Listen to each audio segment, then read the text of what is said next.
Okay, so hello and thank you very much, Professor Sandel, for joining us in today's chat for the FILBO, for the Feria Internacional del Libro de Bogotá. We're going to be discussing your latest book on the tyranny of meritocracy. And my reading of that book, at least, is that, it makes two broad claims. First, that it is not true that we, and in the book, we is essentially the US, but of course, that is true of many societies, and I hope to talk about Colombia a bit today, since we are in this event. Don't really have a true meritocracy. We follow sort of the moral and the public values of meritocracy without actual meritocracy, and that's a big problem. But second, even if we had true meritocracy, that is, even if it were true that every person, armed with their talents and efforts alone could get ahead, that would not lead to the desirable society. Right, to a good society.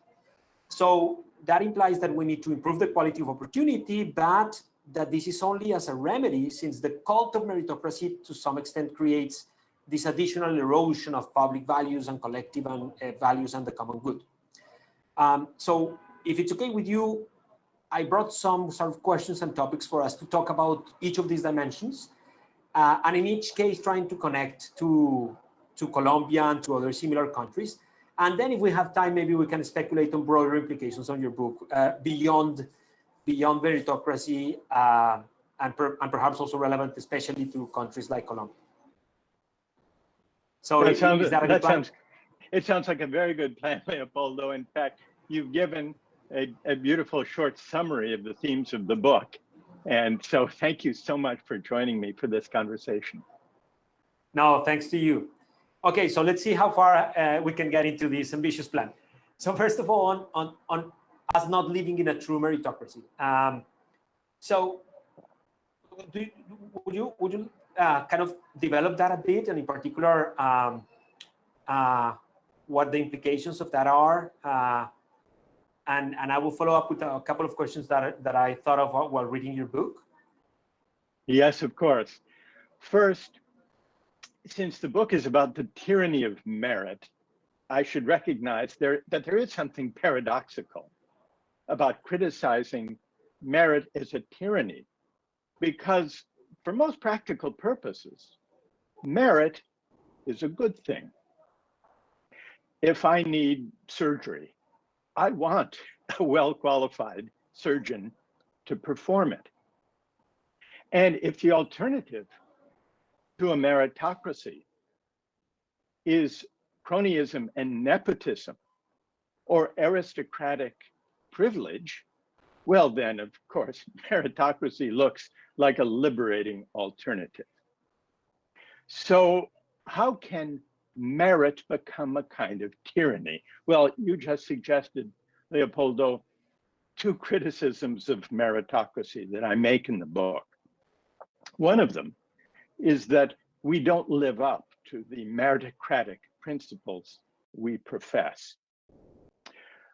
In a perfectly meritocratic society, there would be perfect social mobility one generation to the next. The class of one's birth would have nothing to do with one's ultimate social and economic status. We know that isn't true. In fact, in many societies, including in the United States, despite the American dream, most people who are born poor stay poor as adults. It's actually quite difficult in the US today to rise from rags to riches. Only about 8-9% manage to do that. If we look at universities, in a perfectly meritocratic society, young people from different social backgrounds and economic classes would be equally represented in universities. We know this isn't true. In the Ivy League and prestigious universities in the United States, for example, there are more students from the top 1% of families than there are from the entire bottom half of the country combined. So these are two indicators, but we sense it looking around us, that we don't live in a truly meritocratic society, affluent, privileged parents have figured out pretty well how to pass their advantages onto their children, how to enable their kids to compete effectively for admission to top universities. And I should ask you what the situation is in Colombia. But these are some indicators of the extent to which we fall short of realizing the meritocratic principles we profess. Would you like to speak about that before we turn to your second question, Leopoldo? Oh, yes, of course. No, absolutely. I mean, if this is true in the US, and maybe it is less true in some other developed market economy nations that have, a stronger welfare states and more redistribution. But it is more true in places like Latin America, and in particular Colombia, where there is high and very persistent inequality, despite some progresses in some dimensions. And so I think that what you described, failing to live up to a meritocracy, is in places like Colombia, it is really, really just an ideal. It's not a reality that we live up in a society where your destiny is not shaped by the circumstances of your birth. Actually, it is very much shaped by the circumstances of your birth. And actually, maybe I can connect that to another reaction that I had, and then let you elaborate on your following point, which is, it's not only that these things that actually are not of your own doing, are just luck, play a very, very strong role in your destiny. It is also that luck in society is very path dependent. It's very cumulative. I mean, once you've had a big break, I see it in academia very clearly. If you have a big break, which could be a matter of your effort partly, but also largely a matter of luck, then you start, having more big breaks. So a big break can be a first very good job or a first very good publication in terms of academics. And I guess the same in many other dimensions of life. Yes. So I think that makes this particularly troubling. So my response is yes, with the extra kind of concern that these lucky aspects just tend to accumulate over each other, right? Very much so. Luck builds upon itself. And this actually leads to the second question you asked, Leopoldo. Even if we could somehow achieve perfectly fair equality of opportunity, would a perfectly meritocratic society be a just society? Would it be a good society? Would it be a place we'd want to live? And in my book, I say, no, actually, it wouldn't, for the following reason. And we see this developing already in our quasi-meritocratic societies. Let's step back for a moment. In recent decades, it's clear the divide between winners and losers has been deepening, poisoning our politics, setting us apart. This has partly to do with growing inequality in recent decades, but it has also to do with changing attitudes towards success that have accompanied the rising inequality. Those who've landed on top have come to believe that their success is their own doing, and that they therefore deserve all the rewards that a market society heaps upon them. And by implication, they've come to believe that those who struggle, those who've been left behind, must deserve their fate as well.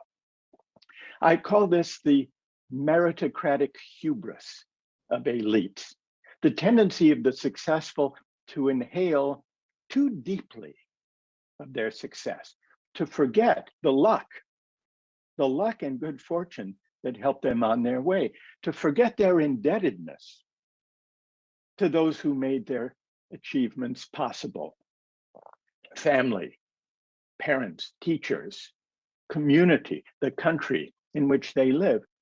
And so it's this forgetfulness among the successful and the hubris that leads elites very often to look down on those who struggle, that create, beyond the economic inequality, that create a kind of polarization in our societies that creates this gap between winners and losers.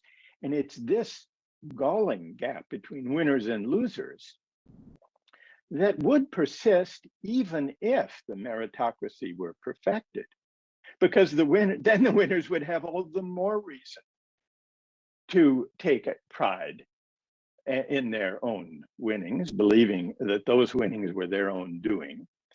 And the kind of divides we're seeing today between winners and losers, so-called, have led, I think, to the populist backlash against well-credentialed meritocratic elites.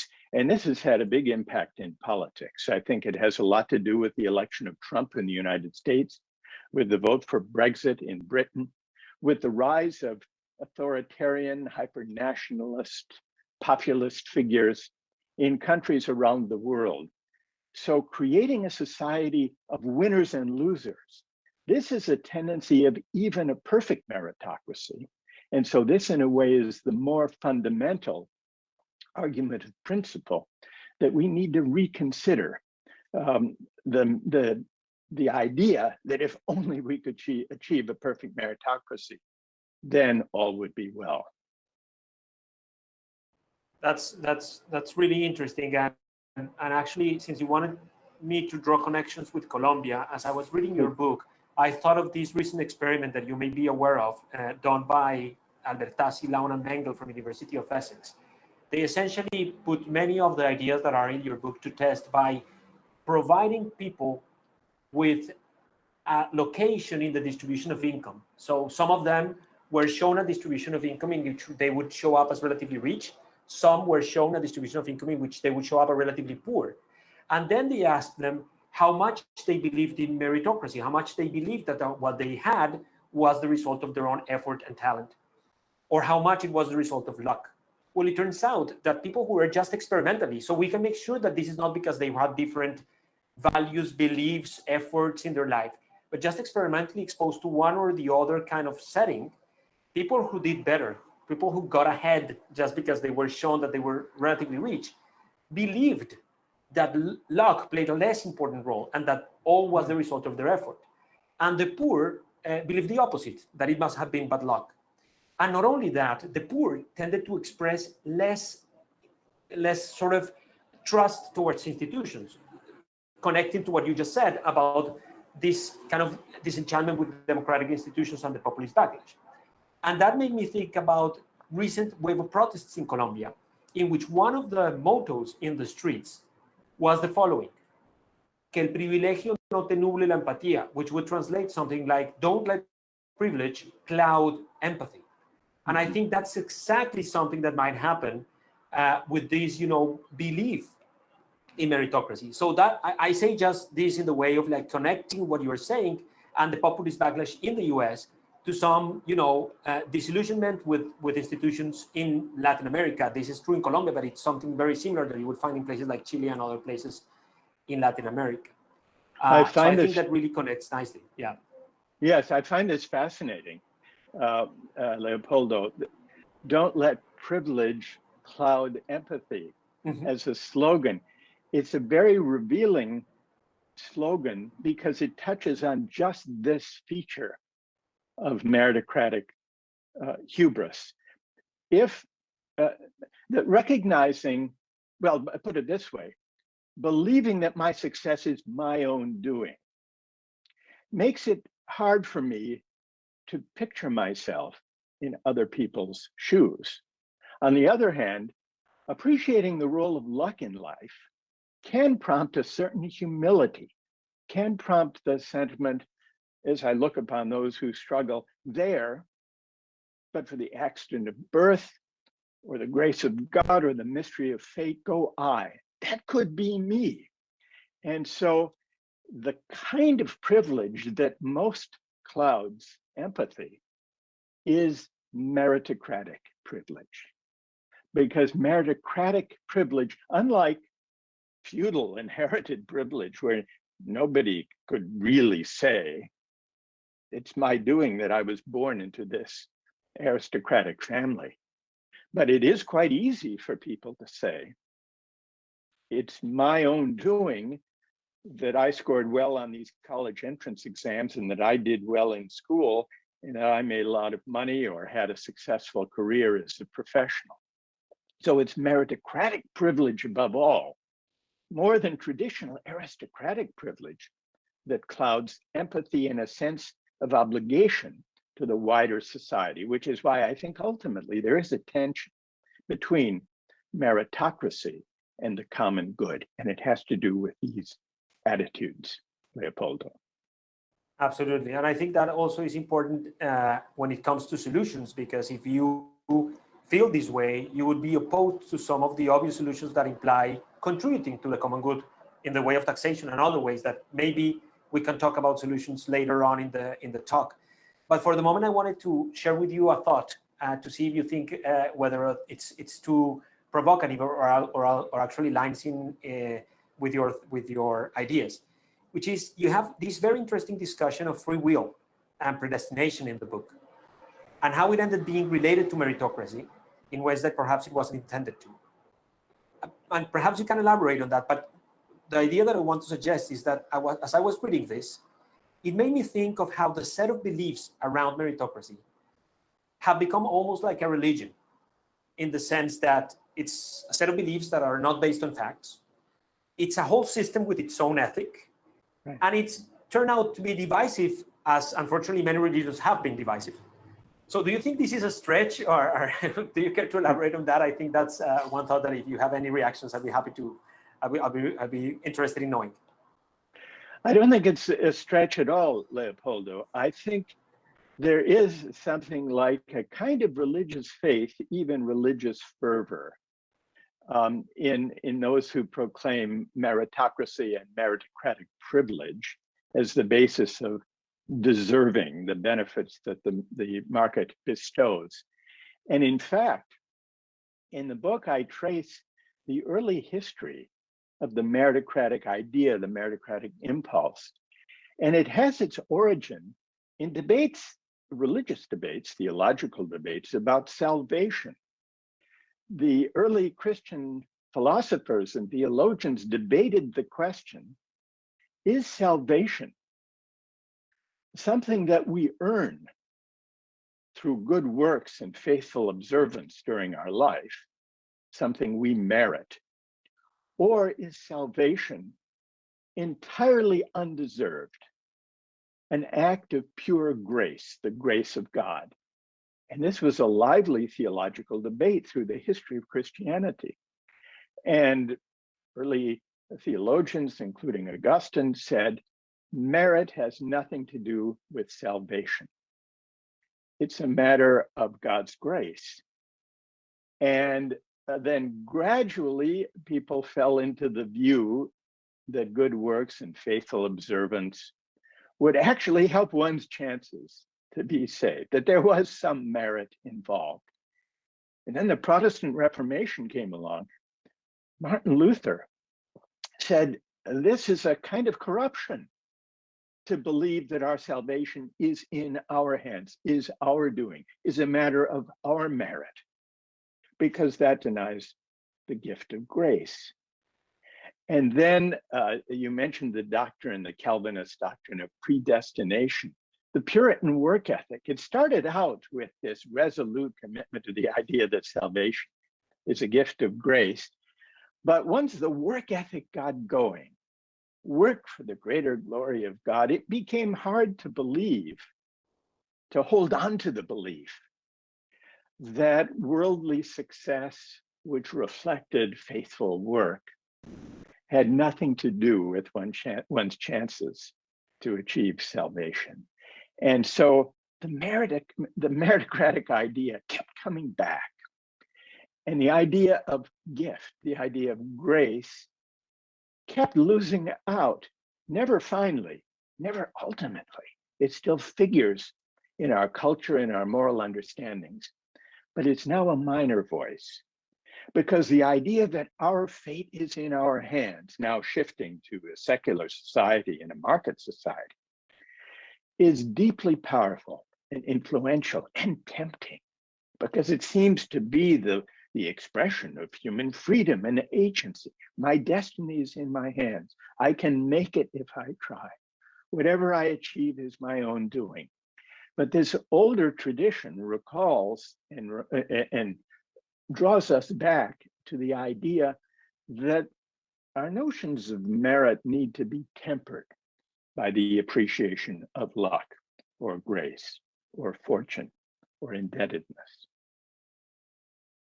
Yeah, that's a very interesting phenomena, but it's also hard to resist, right? It's very hard not to do that leap from thinking this way and believing that what you have is really your own doing, which I guess I was planning to talk about solutions later on, but since we are in this topic, maybe we can talk about it right now as part of a plea to recognize everyone's work, no matter what that work is.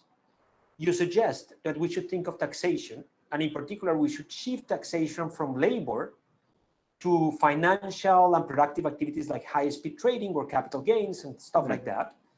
I would agree on this, perhaps only adding that to minimize the costs that in the end all society would pay if this is too taxing of economic activity, one perhaps should have a minimal international coordination for this. And second, perhaps emphasize those taxes, that are both just, but also relatively less inefficient, like direct taxation of high incomes, taxations of inheritance, taxations of wealth. But what really I found most interesting about this was your discussion of how this is not only to improve, conditions to do better jobs and provide an opportunity to everyone, even if they don't have a college education, but also because of the messages that taxation convey, right? That taxation transmits social values. And I think this is super interesting, and it aligns with much of what I found and that you mentioned you have found with your students, which is this sense of entitlement that every time you talk about taxing someone for whatever income or whatever they had, they feel that it's almost the same as a robbery. They're taking something that it's really mine, right? Right. So I think that's super interesting. The idea that we should think of these forms of taxation, which many economists have argued for that on economic grounds, and you are arguing for them not only on economic grounds, but also for some kind of cultural grounds and the message they convey. So I think if you could elaborate on that, I think that could be very interesting, especially for a country like Colombia, where it is really hard to get people to be happy about paying taxes. No one wants to pay taxes, but we are especially displeased with that. And we especially feel that it is like taking something that it's our own. Right. Well, thank you for focusing on this theme about what I would call the expressive significance of taxation, the way in which taxation expresses values that a society makes. I would, since we're now in the area of solutions or alternatives to a competitive, market-driven meritocracy, broadly speaking, just to take a step back, I think we should focus less on arming people for meritocratic competition and focus more on affirming and renewing the dignity of work. Now, by the dignity of work, I don't just mean that everyone should be able to have a job that pays a decent living, though that's very important. But work is not only a way of making a living, it's also a way of contributing to the common good and winning recognition, appreciation, and respect for having done so.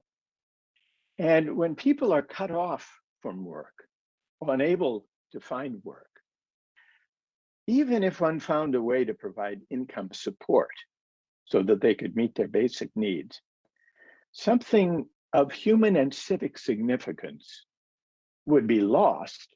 And that is that everyone feel that they are contributing and actually are contributing to the common good so that they can be honored and recognized as members, as participants, as contributors to the economy and to the common good. Shortly before he was assassinated, Martin Luther King went to speak to a group of striking sanitation workers, garbage collectors in Tennessee.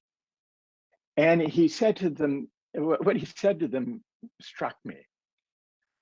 He said, the person who picks up your garbage is, in the final analysis, as important as the physician, because if he doesn't do his job, diseases will be rampant. And then he added, all labor has dignity. And I think this is what he was speaking about. The dignity of work, recognition of one's contribution.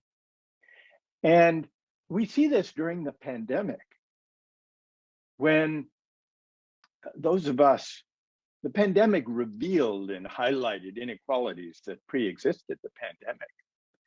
The most vivid of them was the divide between those of us who had the luxury of working from home and people who either lost their jobs or who, to perform their jobs, had to expose themselves to risk. And so during the pandemic, those of us who could work from home came to recognize, I think, how deeply we depend on workers we often overlook. Not only the workers in the hospitals, the nurses and the doctors and the nurse assistants, but I'm thinking also of delivery workers, warehouse workers, grocery store clerks, home healthcare providers, childcare workers. These are not the best paid or most honored workers in our societies, but now we began calling them essential workers. So this could be a moment, it could be an opening for a broader public debate about how to bring their pay and recognition into better alignment with the importance of their work. You mentioned the system of taxation that could begin to give expression to the dignity of work. Here's one example. It's striking that in many countries, certainly including the US, we tax earnings from labor at a higher rate than earnings from dividends and capital gains. Why is that? What is the moral and civic justification for that? What is the message we implicitly send that earnings from capital gains and dividends, those activities are more important than providing useful goods and services in the real economy? So this is one question that I think we should reconsider. And another is the tax question that you mentioned, to do with finance. During the age of meritocracy, which has also been the time of neoliberal globalization, the role of finance in advanced economies has become greater and greater, as measured by share of GDP and especially as measured as share of corporate profits. Finance looms very large. And finance is important because it's a way of directing capital to socially useful activities. However, most of the increase in the role of finance in recent decades has not been of the productive kind. Most of it consists of speculative activities quite far removed from the real economy. In fact, one expert on this topic estimated that only about 15% of financial activity in places like the US and Britain involves investing in new productive enterprises. And 85% consists of speculation on the future prices of already existing assets, and very often contrived, invented derivative assets, things like that.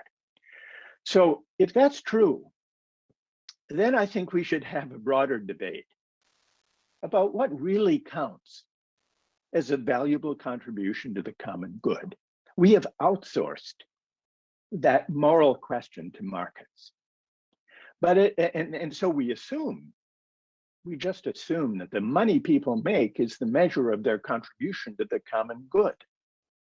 But we know this isn't so. Do we really believe that a high-frequency trader makes a contribution that is 800 times more valuable than the contribution of a school teacher or a nurse or a doctor treating COVID patients?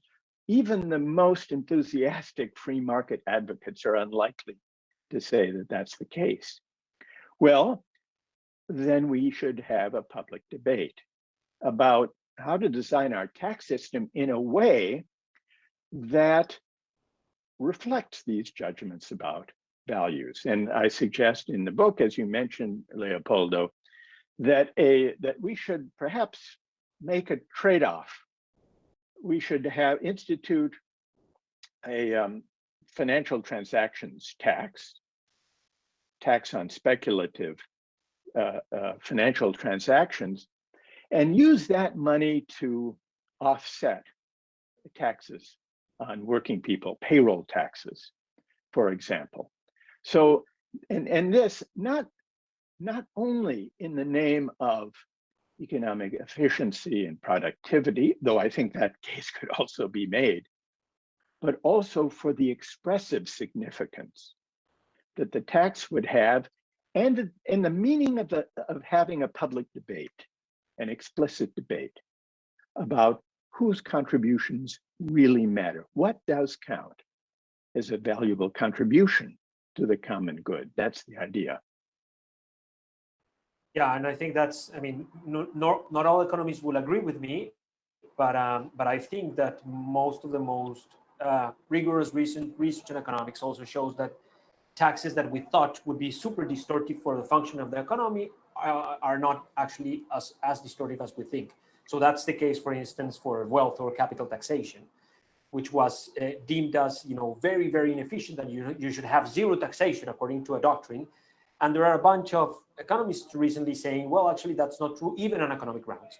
But if on top of that, this brings about a message, I think that makes a powerful case for that. So I think well designed, of course, you cannot be just, you know, you cannot be completely unrestricted about this. You have to bear in mind the efficiency costs. But well-designed tasks on these issues can actually play the role of reducing inequality, sending the proper message, and even helping for productivity. Now, the other aspect that you mentioned in this intervention several times, as part of what we should do to recognize work, to have the discussion of contributive justice, what is our contribution to society, was the idea of, you know, having a public debate of what is of social worth, right? Right. But here, I guess, and also I should challenge you a bit so that we don't agree on everything. And I sympathize with the argument, but I also see the following risk. It's very clear that in a market economy, it is hard not to do that step from interpreting what the market pays you as the measure of your social worth. So why wouldn't we slip into that again? How is it that the public debate is going to arise and persist in a way that we don't fall into that again? Well, there is no guarantee. And I think you make a very important point, Leopoldo, that there is a powerful tendency to slide into that assumption, to slide into the assumption that the money people make is the true measure of their contribution to the common good. And I think it's difficult to put that idea to rest once and for all. So I agree with you about that.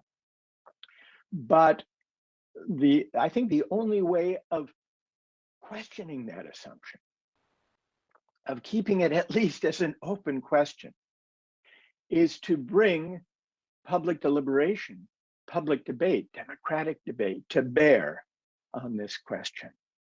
We rarely debate in public whose contributions really matter most.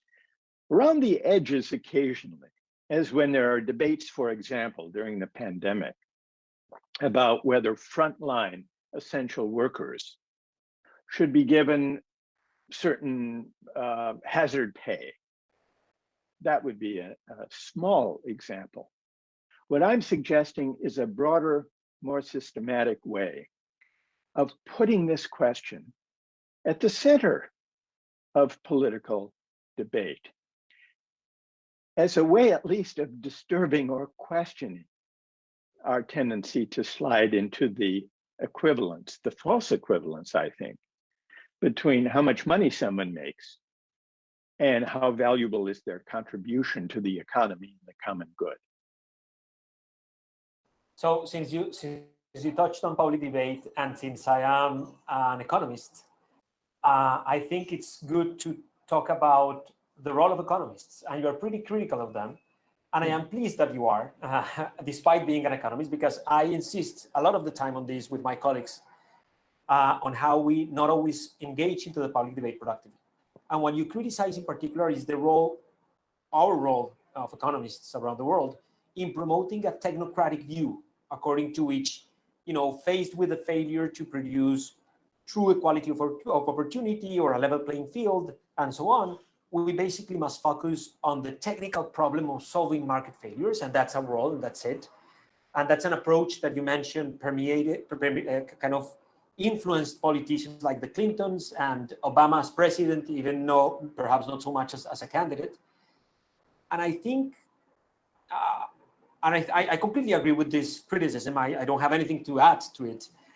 The one thing that I want, that I reflected on by reading your book, is that one reason I think, despite being an economist, I am critical of this view as well, is because my field of expertise is in political economy, meaning the understanding that we must incorporate the incentives and struggles of different social groups when understanding the market, right? When understanding overall prosperity, when understanding how it is distributed among people. But recently, I have come to the realization, and your book helped me on that, that even this falls short, because that is still a technical question. How do you incorporate these agents into your formal analysis, so to speak? But it leaves aside a lot of cultural aspects, for lack of a better word, that are embedded in the social interactions that occur in the market. So with this long introduction, I get to the question, which is that I think you have a lot to say on the cultural implications of meritocracy, on why this kind of cultural issues or how this permeates our culture would be very important, and one would miss the mark by looking only at this as a technical question, as economists sometimes are tempted to do. Well, I think you've put it beautifully, Leopoldo, and powerfully.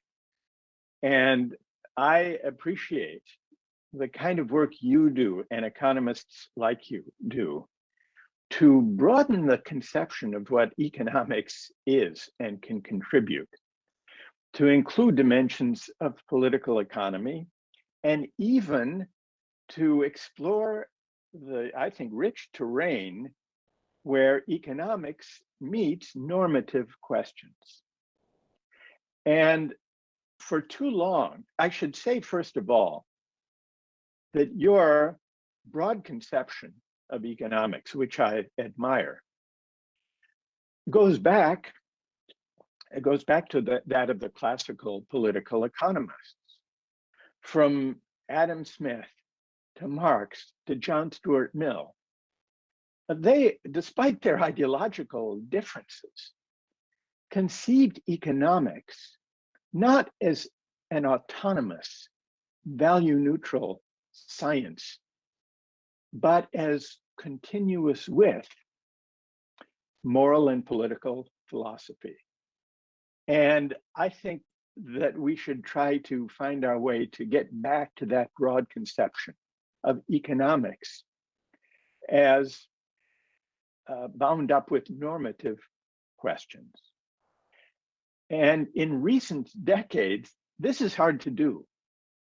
So economists like you, Leopoldo, are swimming against a powerful current of convention within economics, which you've described beautifully just now.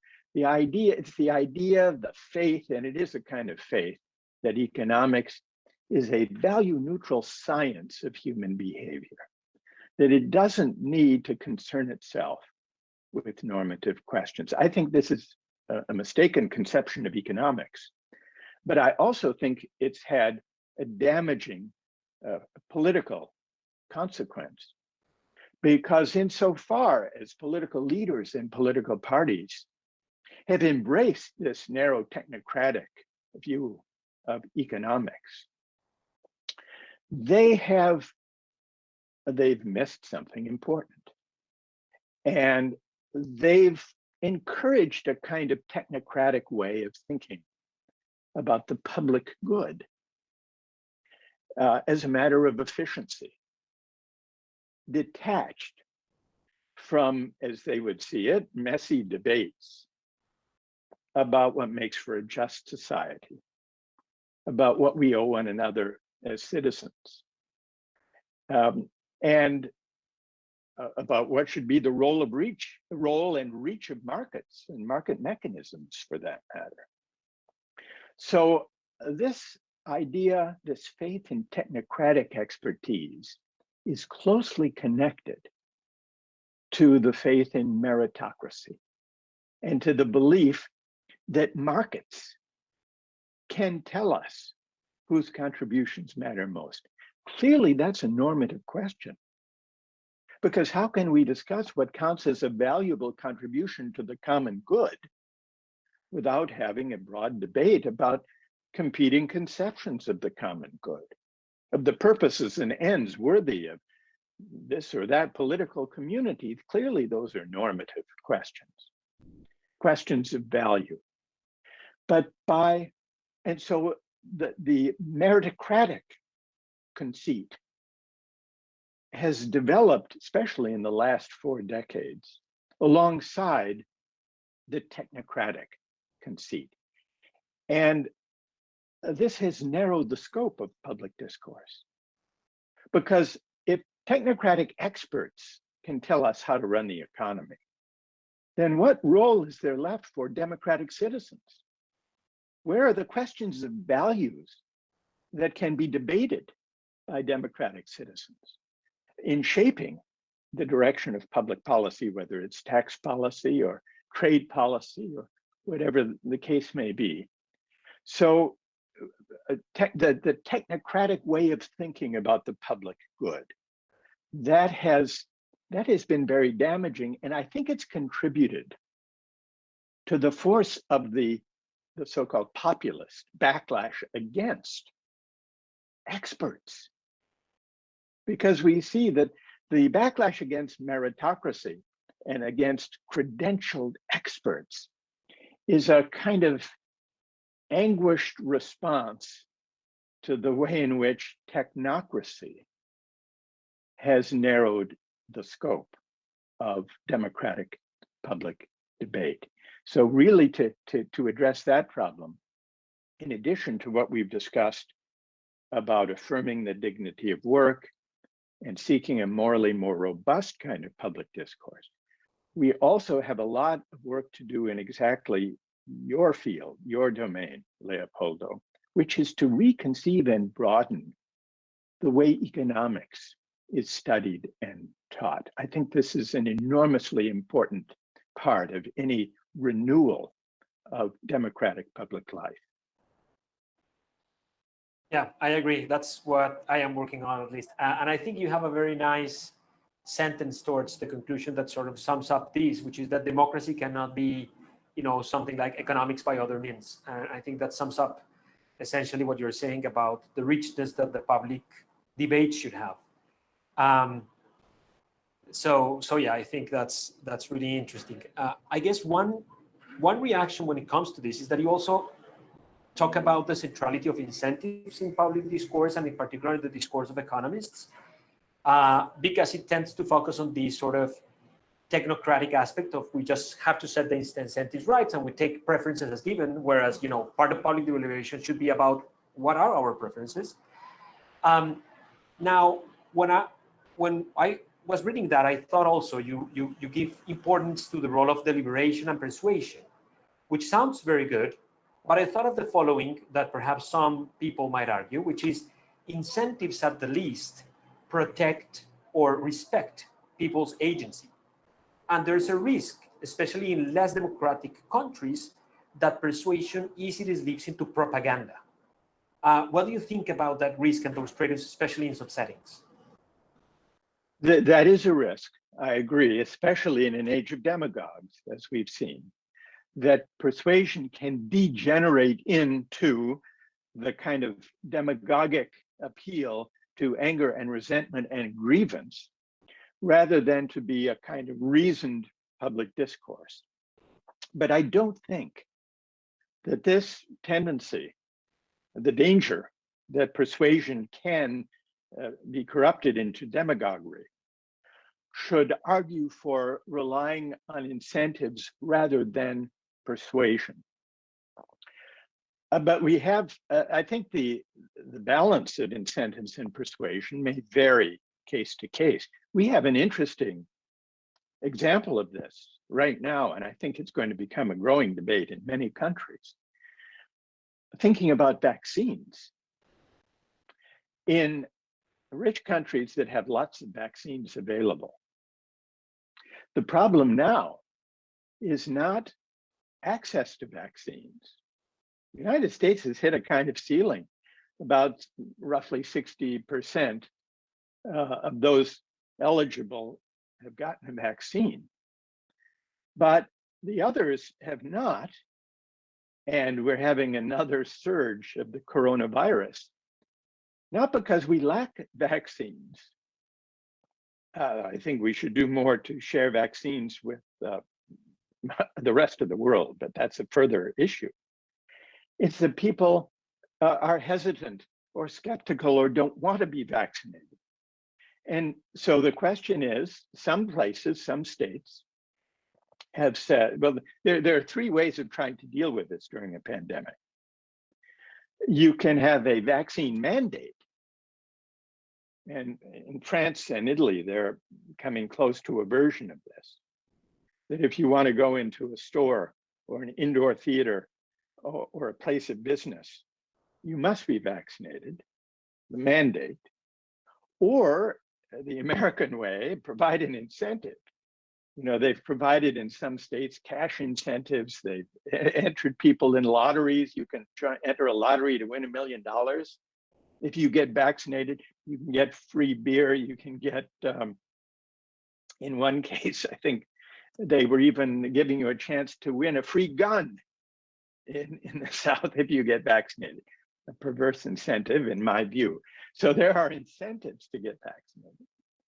And then the third way, mandate, incentive, and persuasion.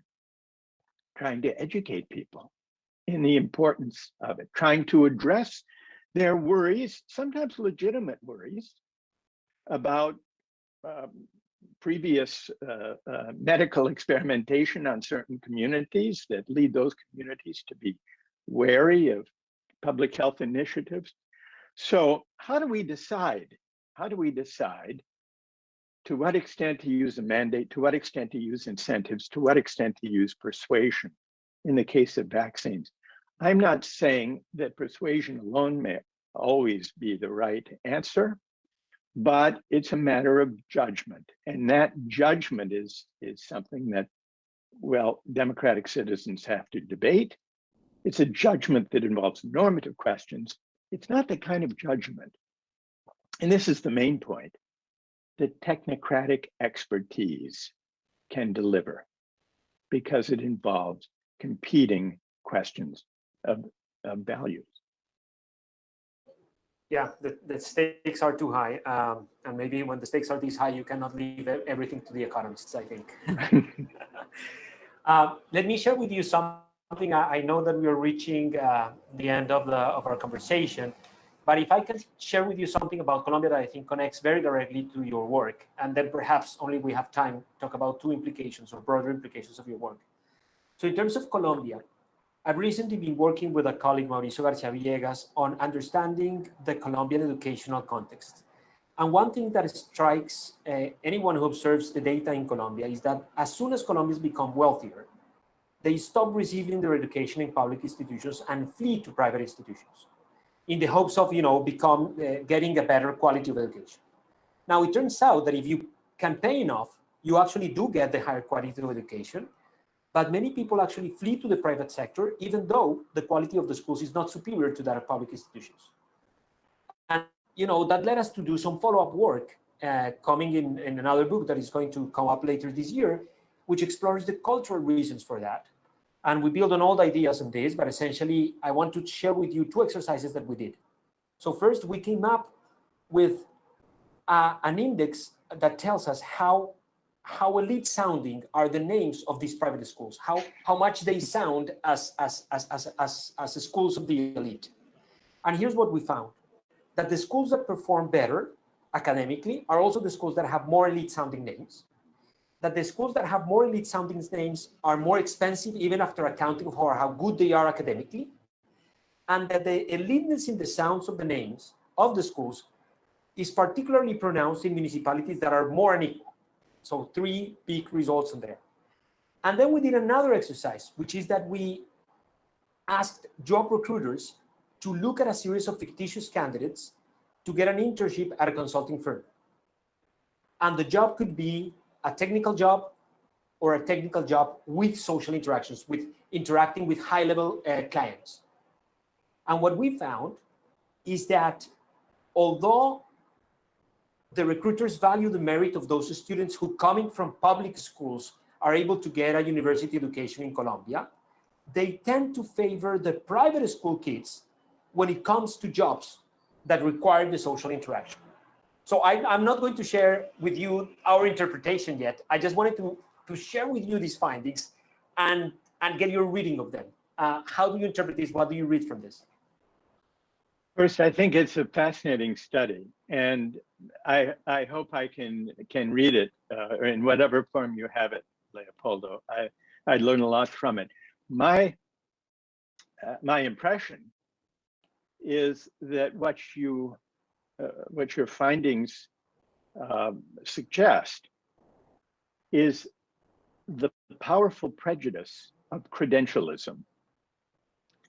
Now, most prejudices have now been discredited in our society, which is not to say they don't exist, but people don't admit to most prejudices easily. But credentialism, that's the last, I would say, the last acceptable prejudice, the last prejudice that operates powerfully and that people are not embarrassed to express or to act upon. And by credentialism, I mean the prejudice of preferring or valorizing institutions or graduates of institutions that seem elite, that seem to reflect merit on the students who graduate from there. It's a spurious merit, as your experiment shows, but the credentialist prejudice is the prejudice characteristic of a meritocratic society. And the fact that the people are relatively unembarrassed about that prejudice by comparison with others suggests the deep hold, I think, that meritocratic assumptions have in the way we think about success. So that would be my take. But do you find that fits what you found? Absolutely. Yeah, no, absolutely. That's part of our interpretation. And we also feel that, accessing the private school is essentially not just accessing a high quality of education, it's also accessing social status, this credentialism. Yes. And schools know this and they charge for this. And parents are willing to pay for this even beyond the simple academic achievement that they get in these places. Oh, yeah. And getting this status pays off more in unequal places, which is troubling because it perpetuates an inequality. In these places, it is important to get this, but who can get this? Whoever gets money, and that perpetuates inequality. And then if I could... Yeah, go ahead. No, go ahead. I'm sorry, go ahead. No, and I was just going to say, and the job internship experiment shows us that in these private schools, kids accumulate something more than knowledge. They accumulate these sort of social assets, tastes, accents, manners of speech, social contacts, and a prestige that can be used to access the better paying jobs and the ones that have more opportunities for advancement. So I think, this connects very closely to your work because it shows us that the usual economist answer, which is improve the quality of public schools, is going to fall short. You can bring quality the quality of public schools to the standard of private schools, and you are not going to solve the problem if people don't get together in the same arena. The social distinctions break away, and you value public schools. So that's the reason I thought this will ring with your contribution in your book, essentially. It does very much. I would love to read it. And what it brings out, and this may be a good note to kind of end on, is that this is damaging, this tendency, this credentialism, this seeking for the designer label on a education. It's damaging not only for its own sake, and not only because it heightens inequality, but also because, as you suggested when you were setting up the experiment, it leads the affluent to evacuate, to secede from the public realm. And one of the great sources of the polarization that we see in democracies around the world is that the public realm, the public sphere, has become diminished. There are fewer and fewer public places and common spaces where citizens come together, gather, even in the course of their everyday lives, and encounter one another, bump up against one another. And so this erosion of the public sphere, the loss of class mixing institutions, hardens the inequalities and deepens the polarization. So the hope, and I suppose, Leopoldo, we should end on a hopeful note. The hope of this diagnosis is that we need to reconnect economics with normative questions. We need to contend with inequality directly, not just by telling working people, you'll be all right if you go get a college education. We should attend to the dignity of work. And we should do what we can to repair a democratic public sphere, where men and women from different walks of life, different class backgrounds, encounter one another, bump up against one another in the course of their everyday lives, because this is how we learn to negotiate our differences. And this, in the end, is how we come to care for the common good. So I want to thank you not only for this conversation, Leopoldo, but also for your work, for your efforts to broaden the conception of what economics can be. I've learned a lot, and I really appreciate this. Quite the opposite. I really enjoy your book and this conversation, and I'm looking forward to your next book. I kept thinking as I read this one, what could it be? I think there are natural spin-offs. I, for example, couldn't help but think about those who are left behind and the very strenuous notion of responsibility that merit has. And so you could perhaps talk about how we treat prisoners and criminals in society. I think that's one topic that is not in your book, but really connects to your book. Yeah. You talked about globalization, and there's no biggest difference in luck today than being born in one country or other. So we are globalized except in freedom of movement among people. So this is just to say that apart from the topics that we were able to cover in this hour, there are so many more that emerged from the book that I really thank you. I learned a lot, I thought a lot, and you couldn't ask more from a book than actually, generate all this reflection. So thank you very much. And I hope that the viewers also enjoy not only the talk, but also the book that I hope they buy. Thank you so much. Thank you, Leopoldo. No, thank you very much.